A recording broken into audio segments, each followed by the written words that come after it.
सरकारी दुनिया में आप सभी का बहुत बहुत स्वागत है। मैं हूं आपका अपना दोस्त और ट्यूटर।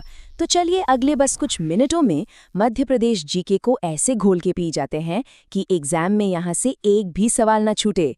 देखिए, जो भी students UPPSC, UP triple SC या किसी भी स्टेट लेवल एग्जाम की तैयारी में लगे हैं ना, उनके लिए ये टॉपिक समझ लीजिए कि सोना है। इसे हल्के में लेने की गलती तो बिल्कुल मत कीजिएगा। क्यों?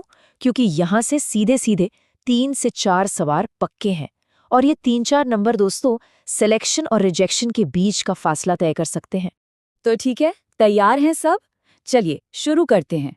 सबसे पहले हम बात करेंगे एमपी की बिल्कुल बेसिक पहचान की।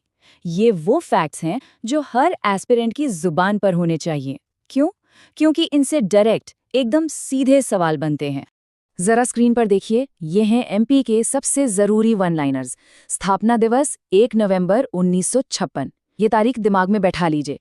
राजधानी भोपाल, जिसे प्यार से झीलों का शहर भी कहते हैं। अच्छा, एक पॉइंट पर खास ध्यान देना है। हाईकोर्ट तो जबलपुर में है, लेकिन इसकी 2 बेंच इंदौर और ग्वालियर में भी हैं। ये कंफ्यूज कर सकता है। और हाँ, इसके निकनेम, अरे ये तो एग्जामिनर के फेवरेट हैं। भारत का दिल, क्योंकि ये हिंदुस्तान के बीचों बीच है। टाइगर स्टेट, क्योंकि यहाँ सबसे ज्यादा टाइगर्स हैं। और सोयाबीन के बम्पर उत्पादन की वजह से सोया स्टेट भी। अब आते हैं राजकीय प्रतीकों पर। ये जो मैच द कॉलम वाले सवाल होते हैं ना, उनमें ये बहुत पूछे जाते हैं। राजकीय पशु है बारहसिंघा, और एक खास बात, ये आपको कान्हा नेशनल पार्क में मिलेगा। पक्षी है दूधराज, फूल है सफेद लिली और पेड़ बरगद का पेड़। दोस्तों, ये छोटे छोटे सिंबल्स सीधे सीधे एक नंबर पक्का करा सकते हैं। चलिए अब थोड़ा और गहराई में चलते हैं। अब हम उन टॉपिक्स की बात करेंगे जो एग्जाम सेट करने वालों के सबसे पसंदीदा होते हैं। मतलब ज्योग्राफी, हिस्ट्री और इकोनॉमी के वो हॉटस्पॉट्स जिन्हें छोड़ना मतलब अपने पैर पर कुल्हाड़ी मारना है। एक बहुत ही कॉमन सवाल, मध्य प्रदेश की सीमा कितने राज्यों से लगती है? कोई गैस? जवाब है 5। और इन 5 को याद रखने के लिए एक बहुत ही सिंपल सी ट्रिक है, एक निमोनिक है, UCMGR। बस ये 5 अक्षर याद रख लीजिए, काम हो जाएगा। तो ये UCMGR है क्या? U से उत्तर प्रदेश, C से छत्तीसगढ़, M से महाराष्ट्र, G से गुजरात और R से राजस्थान। और एक बहुत बहुत ज़रूरी बात नोट कर लीजिए, गुजरात के साथ जो सीमा लगती है ना, वो सबसे छोटी है। ये फैक्ट अक्सर एग्जाम में पूछ लिया जाता है। अच्छा, MP को टाइगर स्टेट क्यों कहते हैं? सिंपल है, क्योंकि पूरे भारत में सबसे ज्यादा टाइगर्स यहीं हैं। अब जरा देखिए, कान्हा, ये सबसे बड़ा नेशनल पार्क है। बांधवगढ़, यहाँ बाघों का घनत्व मतलब टाइगर डेंसिटी पूरे देश में सबसे ज्यादा है। और पेंच, अरे ये तो वही जंगल बुक वाला मोगली लैंड है। और ये रहा सबसे hot current affairs topic, Kuno national park. इसको तो बिल्कुल मत भूलिएगा। नामीबिया और साउथ अफ्रीका से जो चीते लाए गए हैं ना, उन्हें यहीं बसाया गया है। यकीन मानिए, आने वाले किसी भी एग्जाम में ये सवाल छपा हुआ मिल सकता है। तो नाम और वजह दोनों याद रखने हैं। चलिए अब एक तेज नजर डालते हैं एमपी के इतिहास पर।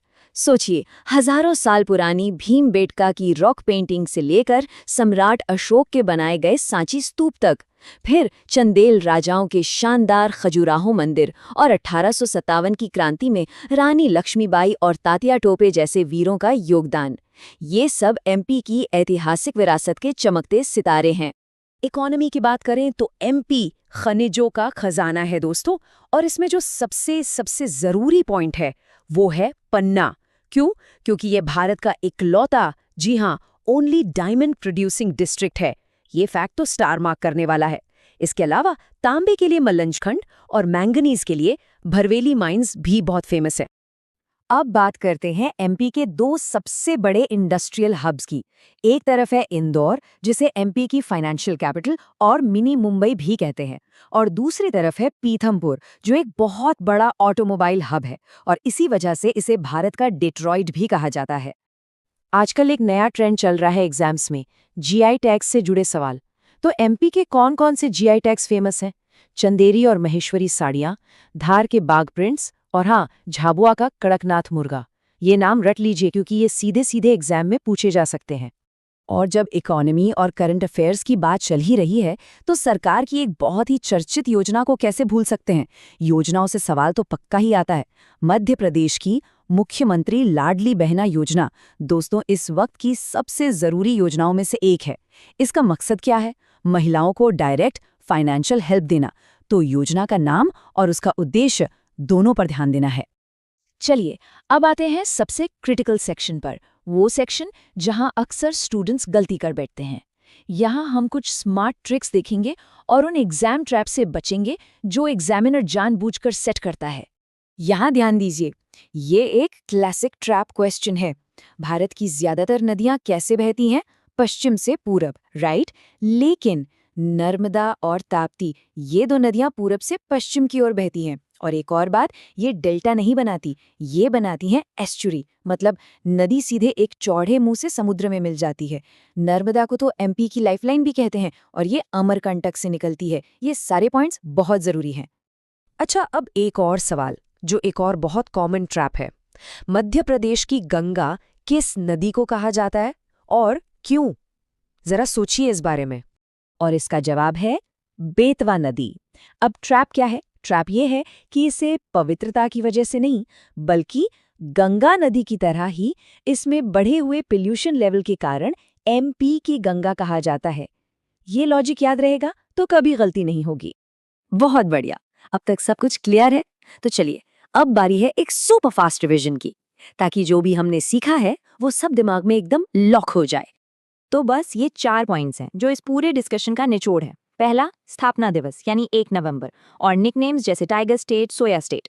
दूसरा, 5 पड़ोसी राज्य, याद है ना ट्रिक, यूसीएमजीआर और नर्मदा ताप्ती का पश्चिम की ओर बहना। तीसरा, पन्ना मतलब डायमंड, इंदौर मतलब मिनी मुंबई और पीथमपुर मतलब डिट्रॉइट ऑफ इंडिया। और चौथा, करंट अफेयर्स के 2 सितारे, कूनो पार्क और लाडली बहना योजना। बस इतना याद रख लिया तो समझो कई सवाल हल हो गए। हमेशा एक बात याद रखिएगा दोस्तों, सफलता एक दिन में नहीं मिलती, लेकिन रोज रोज की छोटी छोटी कोशिशों से एक दिन जरूर मिलती है। तो बस रिवीजन करते रहना है। और अब जाते जाते एक सवाल, जल्दी से नीचे कमेंट्स में बताइए, भारत का डिट्रॉइट किस शहर को कहा जाता है? देखें जरा कितनों को याद है। मुझे इंतजार रहेगा आप सबके जवाबों का। उम्मीद है इस सेशन से सबको बहुत मदद मिली होगी। अगर हाँ, तो सरकारी दुनिया चैनल को सब्सक्राइब करना बिल्कुल मत भूलिएगा और फ्री पीडीएफ नोट्स के लिए हमारे टेलीग्राम चैनल से भी जरूर जुड़ जाइए। मिलते हैं अगली क्लास में। जय हिंद।